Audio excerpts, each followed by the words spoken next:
It's great to be back for another episode of how to use AI in our day-to-day life. And with me, my special guest, Vemani Kaushalya, to share her own personal experience in using these tools in her day-to-day life. How can AI tools help manage complex projects? Vem- Yeah, thank you, Sujit. I am currently here in Western Australia. You have large-scale projects like construction, mining, and many more. All these projects requires meticulous planning and preparation because you can't make mistakes in these kind of large-scale projects because at the end it'll cost either in quality or the timeline or maybe affecting the stakeholders that you have been working with. And I was participating in our PMI Western Australia chapter. We had a discussion about the generative AI tool Copilot. And it is surprising to hear at the Q&A session how the project managers were raising the concerns regarding Copilot integrated tools like Project Planner. And they were raising concerns like what are the best features that we have for this, developing detailed project plans or setting milestones, allocating resources. It's like an entire project from initiation to closure was being managed with the help of Copilot. So the industry here in Western Australia is already using AI. And I'm sure in other countries also worldwide, people are using AI to make their day-to-day work easier, even when working on complex projects in different fields, different sectors. And if I take that example where WA using the Copilot, maybe the same can be done in our industries as well. There might be a person, let's say, who knows well about Sri Lankan history and the most attractive places to visit. Maybe they're having difficulty communicating it for the different tourists that's coming to our country. But if you can use tools like this, of course you can communicate in their own language and pass the message in a way that they will understand and they will also enjoy. They will have the best of it, knowing what are the places, the great history that we have of our country and the ideal places to visit, or even maybe if the guides or the tourism industry who wants to promote our culture or our most attractive destinations can even use these tools like with articles in different languages in the different countries to promote it and make the best out of it. So Copilot and other generative AI tools, of course, can do a good job when it comes to these large-scale work and large-scale industries that untapped markets, of course. And I believe that if we can use these tools in our day-to-day life, we can do a good job, great deal of it, of course. Vemani, you did mention about complex projects. Yeah. So where there is complexity, there is always an element of risk, the risk to be managed. Yeah. And you've been mentioning Copilot, and I'm sure my friends in Microsoft or people who are working on the Microsoft platforms would be very excited to hear from you. How can Copilot or a generative AI tool help in identifying the potential risk and the treatment plan? Okay. As humans, we cannot know everything and remember everything whenever we are doing some project. It takes time and we have to think of all the possible risks and what are the mitigation plans that we can implement. And there is a slight possibility that we might miss one or two, which can cause a huge loss at the end of the project. And Absolutely. as project managers, no one wants that. So if we put the risks that we have already identified and the mitigation plans that we have, AI already have a set of, it has so much data in it.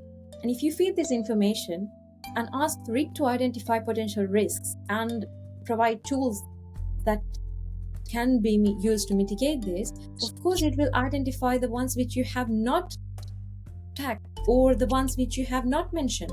And it might give suggestions on how to improve whatever the risk that you have already identified, saying, okay, this might lead to this, so you can consider about this risk as well. So that way, AI has the potential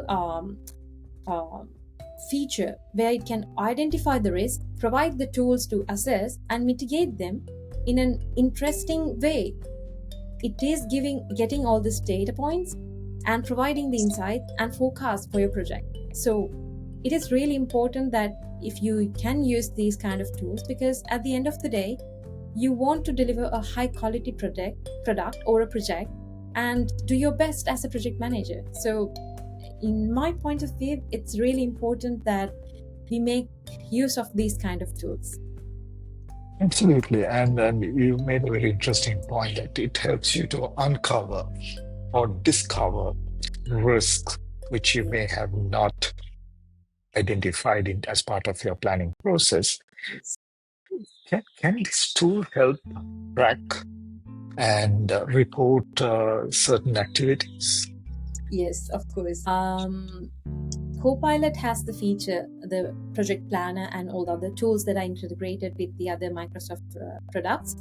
It can generate report, track the progress, check the completion status of the project, and generate reports based on the timelines, what are the completion rates of any given schedule, and what are the places that we are falling behind and things like that, which helps the teams to stay on track, because that's a great deal. Because when it comes to generating reports, it takes a lot of time. Like, you have to go through all the stages of the Gantt charts or the schedules that you have and see how the teams are performing, how the team has been allocated, and it needs a lot of human hours if we take from the project manager's side.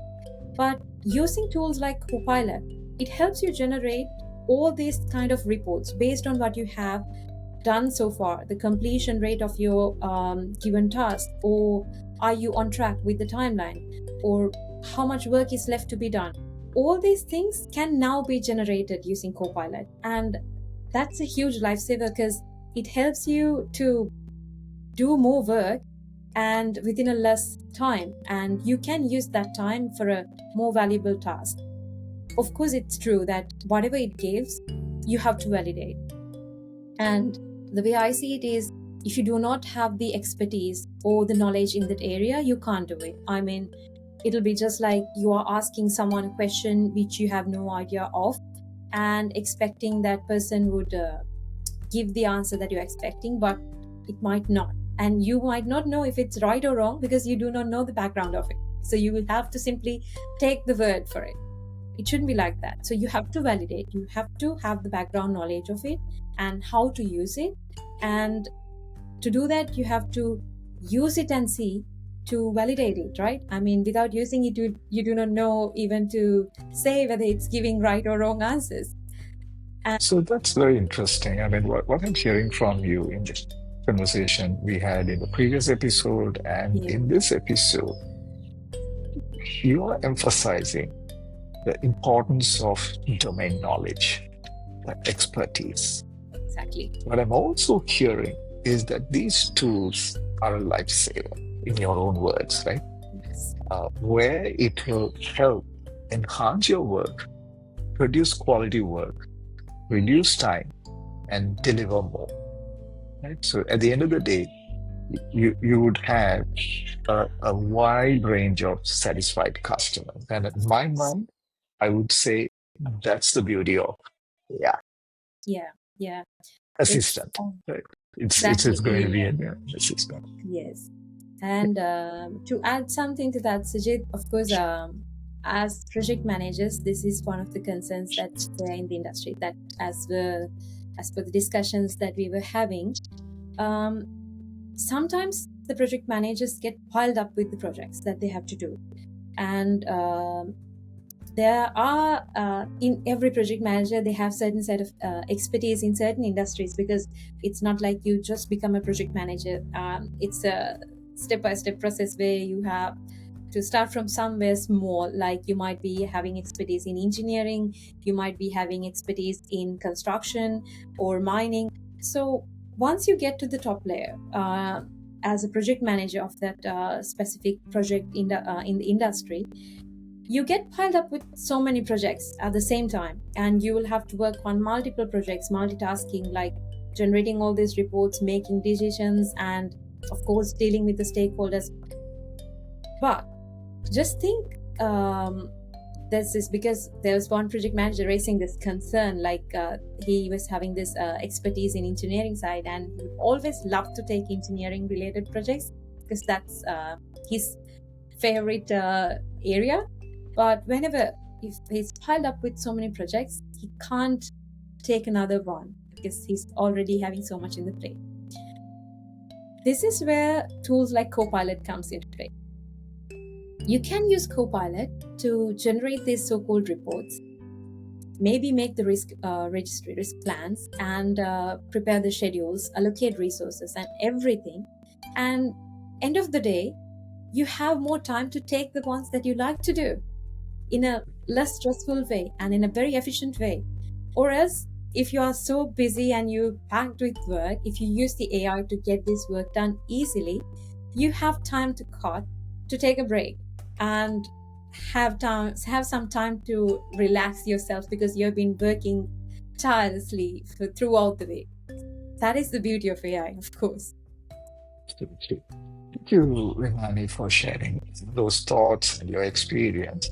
And viewers, as I said, that we will be running this as a series. So this is the second episode, which comes to a conclusion.